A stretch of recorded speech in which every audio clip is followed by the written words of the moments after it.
Hi friends, welcome back to our channel. ഇന്ന് ഞാൻ പരിചയപ്പെടുത്തുന്നത് ചേന ഫ്രൈ ആണ്. ചോറിന് കൂട്ടാൻ നല്ല ടേസ്റ്റുള്ള ഒരു ഫ്രൈ ആണിത്. വളരെ പെട്ടെന്ന് തന്നെ ഉണ്ടാക്കിയെടുക്കുകയും ചെയ്യാം. വളരെ കുറഞ്ഞ ഇൻഗ്രീഡിയൻസ് മാത്രം മതി ഈ ചേന ഫ്രൈ ഉണ്ടാക്കാൻ.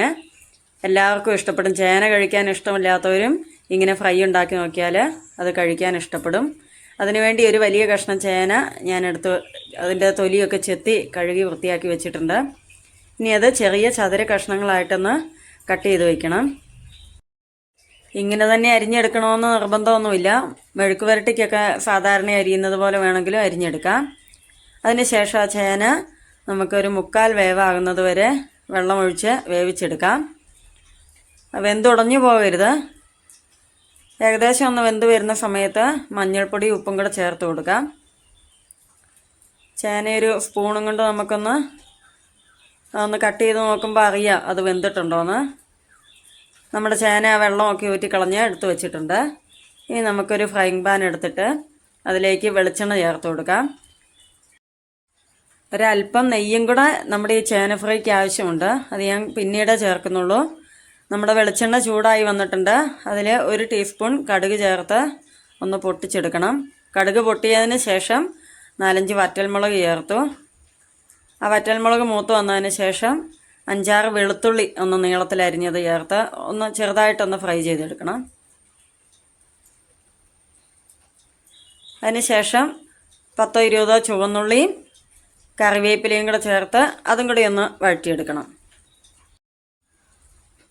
ഉള്ളിയൊക്കെ നന്നായിട്ട് വഴന്നു വന്നിട്ടുണ്ട്.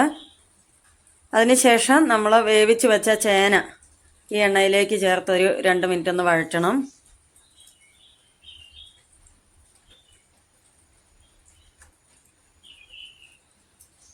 ഈ ചേന ഒരു 1/4 വേവേ ആകാൻ പാടുള്ളൂ നമ്മൾ തിളപ്പിച്ചെടുക്കുമ്പം.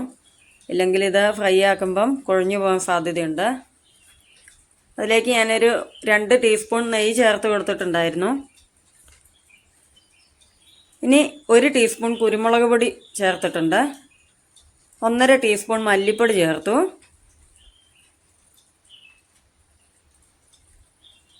1/2 ടീസ്പൂൺ കാശ്മീരി ചില്ലി പൗഡറും കൂടെ ചേർത്തിട്ടുണ്ട് കേട്ടോ.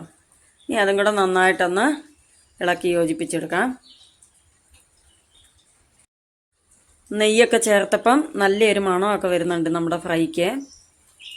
അത് ഏകദേശം റെഡിയായി വരുമ്പം 1/2 ടീസ്പൂൺ ഗരം മസാല പൊടിയും കൂടെ ചേർത്തിട്ടുണ്ട്.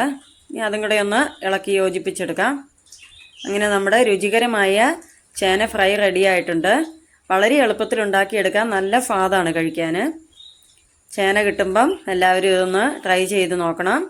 നിങ്ങൾക്ക് ഇഷ്ടപ്പെട്ടെങ്കിൽ അതൊക്കെ ഒന്ന് കമൻറ്റ് ബോക്സിൽ അറിയിക്കണം. ഈ ചാനലിനെ യൂട്യൂബിലാണെങ്കിൽ ഒന്ന് സബ്സ്ക്രൈബ് ചെയ്യണം. ഫേസ്ബുക്കിൽ കാണുന്നവർ പേജ് ഫോളോ ചെയ്യാൻ മറക്കരുത്. താങ്ക്